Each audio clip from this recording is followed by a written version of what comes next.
नमस्कार दोस्तों, मोतीलाल ओसवाल ने फाइनली एक नया एनएफओ जारी किया है। एनएफओ का नाम है मोतीलाल ओसवाल सर्विसेज फंड। आज इसके बारे में डिटेल में बातें करें। साथ ही अगर आप इस स्कीम में निवेश करना चाहते हैं, वीडियो के डिस्क्रिप्शन में मैं लिंक दे दूंगा, सीधे कंपनी की वेबसाइट से आप निवेश कर सकते हैं। कोई डाउट है तो यहाँ पे आप व्हाट्सअप करके पूछ सकते हैं। आगे बढ़ते हैं और इस स्कीम के बारे में कुछ बेसिक चीज़ें समझने का प्रयास करते हैं। अगर आप इसमें इनिशियल लेवल पर इन्वेस्टिंग करना चाहते हैं तो अगर आप SIP करना चाहेंगे 500 रुपये से होगा। लमसम भी 500 रुपये से आप कर सकते हैं। इनिशियल लेवल पर 10 रुपये की एनएबी होगी। 20 मई 2025 से एप्लीकेशन लिया जाएगा। 3 जून 2025 लास्ट डेट है और स्कीम रीओपन हो जाएगी 16 जून 2025 को, यानी 16 जून 2025 से आपका जो पोर्टफोलियो में PNL दिखाना स्टार्ट हो जाएगा। अब बेंचमार्क की बात करते हैं। निफ्टी सर्विसेज सेक्टर ट्राई इसका बेंचमार्क है, जिसके बिहाफ पे इसका परफॉर्मेंस फ्यूचर में ट्रैक किया जाएगा।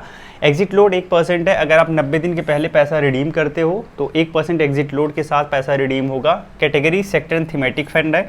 Fund manager mister Ajay Khandelwal and इनकी टीम है। इक्विटी में 80% एक्सपोजर होना ज़रूरी है। मैक्सिमम 100% तक किया जा सकता है। अब यहाँ पे एक चीज़ ध्यान रखना है कि जो ज़्यादा फोकस होगा फंड मैनेजर का वो इक्विटी सेगमेंट पे होगा और इक्विटी में भी उन कंपनियों पर होगा जो कि सर्विस सेक्टर से रिलेटेड हों। तो सर्विस सेक्टर प्राइमरी गोल है इनका, जहाँ पे पैसा लगाएंगे और उसके ग्रोथ का फ़ायदा आप लोगों को दिलाएंगे।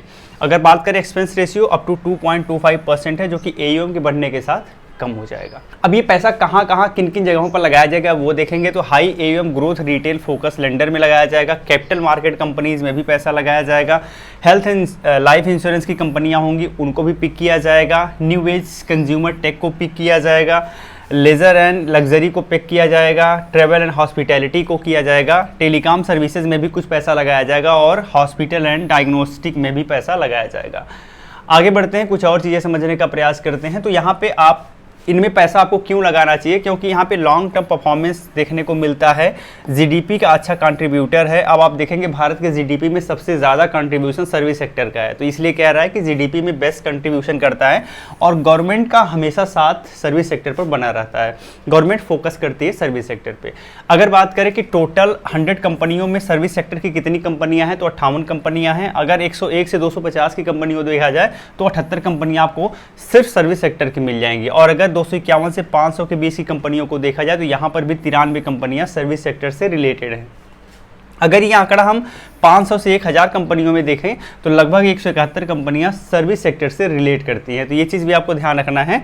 इसका मतलब ये है कि टॉप 1000 इंडियन कंपनीज में लगभग 400 ऐसी कंपनियां हैं जो सर्विस सेक्टर या इससे अलाइड एक्टिविटी से बिलोंग करती हैं। ठीक है, तो ये चीज़ आपको ध्यान रखना है। अब यहाँ पे एक चीज़ आपको और देख सकते हैं, जैसे यहाँ इसका जो परफॉर्मेंस है वो आप देख सकते हैं एक ग्राफ की मदद से। अब ये बता रहा है ना कि आपको सर्विस सेक्टर में निवेश क्यों करना चाहिए, क्योंकि यहाँ पे पोटेंशियल बहुत ज़्यादा। आप अप्रैल 2014 से देखेंगे और अप्रैल 2025 तक तो आप देखेंगे कि कितना ज़बरदस्त ग्रोथ यहाँ देखने को मिला है। पहले ये लगभग 1200 रुपये था और अभी आप देखेंगे ग्रोथ के बाद लगभग हम कह सकते हैं कि लगभग 4600-4700 रुपये हो गया है। ठीक है, तो लगभग 4 गुना का ग्रोथ आप देखेंगे तो अप्रैल 2014 से लेके अप्रैल 2025 के बीच में देखा गया है। तो यह एक अच्छी बात है जिसमें ये पोटेंशियल देखने को मिल रहा है कि अगर आप लंबे समय तक पैसा लगाएंगे तो अच्छा खासा आपको CAGR जनरेट करके मिलेगा।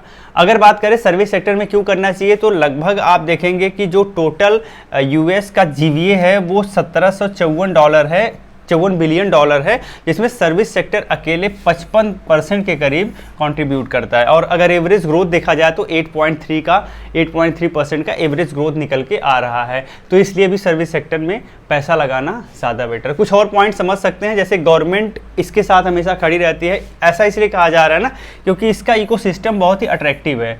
सेकेंड चीज़ ये है कि इंडिया ग्लोबल टेक्नोलॉजी का हब है। ठीक है, आप देखेंगे भारत में जो है सर्विस सेक्टर वो हम बहुत अलग अलग देशों में एक्सपोर्ट करते हैं, तो ये चीज़ भी आप ध्यान रखना है। अब यहाँ रोबस्ट डिमांड, इसकी डिमांड बहुत ज़्यादा है। आप देखेंगे सर्विसेज की डिमांड बहुत ज़्यादा है। इसके अलावा कंपटीटिव एडवांटेज भी देखने को मिलता है और स्ट्रॉन्ग पॉलिसी सपोर्ट भी देखने को मिलता है। तो ये कुछ की कारण है, कुछ की फैक्टर है जिसके कारण सर्विस सेक्टर काफ़ी ज़्यादा पॉपुलर है। अब आपको निवेश क्यों करना चाहिए, आपके लिए क्यों ये स्कीम बेस्ट है, तो पहली चीज़ तो ये है कि अगर आप एक्टिव इन्वेस्टमेंट करना चाहते हैं स्कीम ठीक है। दूसरी चीज़ ये है कि बेनिफिट आप सर्विस सेक्टर का लाभ मिलेगा। मिनिमम 5 वर्ष का अप्रोच अगर आपके पास है तो आप इसमें निवेश करने के बारे में सोच सकते हैं। कॉस्ट आपकी ज़्यादा पड़ेगी क्योंकि एक्टिव इन्वेस्टमेंट स्ट्रेटजी फॉलो की जाएगी जिसमें कॉस्टिंग ज़्यादा आती है।